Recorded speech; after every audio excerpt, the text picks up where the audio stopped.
হয়ে যায়। আচ্ছা বলো তো মায়েরা, আমরা যখন ভগবানের সেবা দিই, গোবিন্দ সেবা দিই, তুলসী পত্র ছাড়া কি ভগবানের সেবা হয়? হয় না। তাহলে ভগবানের ভোগ নিবেদন করবার আগে নিজেকে নিবেদন করতে হয়। হরি বল। তাহলে তুলসী যদি না থাকে তাহলে কি দেবে? কিভাবে নিবেদন করবেন? আপনার কণ্ঠে তুলসী থাকলে নিজেকে পবিত্র মনে হয়, আর পবিত্র মনে হলে সে ভগবান সেবা করার অধিকার লাভ করে।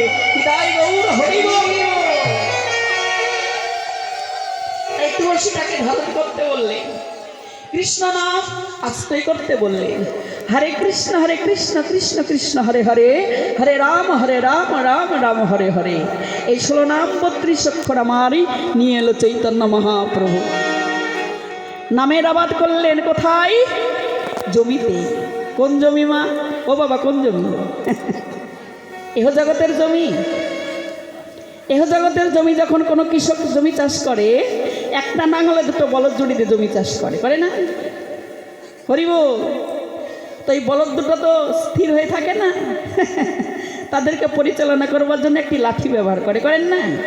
চাষ করেছেন না? করেছেন? এখন আর চাষ হচ্ছে? হচ্ছে, কিন্তু নাঙল আর বলদ নেই। এখন হচ্ছে ট্রাক্টর, তাই না? হরি বল। তোমার চৈতন্য মহাপ্রভু কোন জমি চাষ করলেন? এই যে 3.5 হাত মানব জমি, এই জমিটা চাষ করলেন। একটা নাঙলেই 6টা বলদ জুড়ে দিল। হরি বল। 6টা বলদের নাম কি? কাম, ক্রোধ, লোভ, মোহ, মদ, মাৎসর্য। এই 6টা বলদ জুড়ে দিয়ে জমিটা চাষ করছি। আচ্ছা বলুন তো বাবা, 6টা বলদ কি স্থির হয়ে থাকবে? এরা বড় চঞ্চল।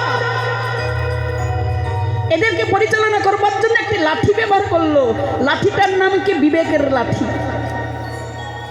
এমন এমন বলদ আছে বাবা, লাঠির ভয় পায় না, খুব দুষ্টু বলদগুলো। হরিব। লাঠির মাথায় বেঁধে দিলে একটি 2.5 হাতের দড়ি, সেটা হচ্ছে বৈরাগ্যের দড়ি। দিয়ে কি করলো? 3.5 হাত মানব জমিটাকে চাষ করলো। জমিটা যখন উর্বর হলো, ও বাবা, যারা প্রকৃতি গুরু হয়, যারা গুরু হয়, তারা আগে দেখে নেয়, আগে পরীক্ষা করে সেখানে নাম দেওয়া চাবে কি না।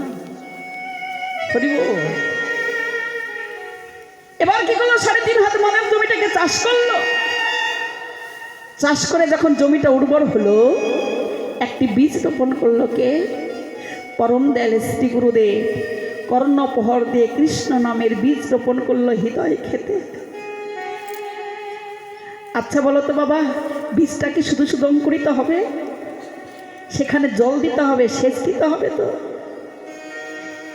সকলের হৃদয়ে দিয়েছে ভক্তি আর নয়নের জল। হৃদয়ের ভক্তি আর নয়নের জল দিয়ে যদি কৃষ্ণ নামের বীজটাকে ভিজাতে পারে দিবানিশি, বীজটা তখন অঙ্কুরিত হলো, গাছ হলো, ফুল হলো, ফল হলো। 16টি ফল হলো। ফলগুলোকে তুলে নিয়ে এসে যখন ছাড়ালো, দুটো করে খণ্ড হলো। 32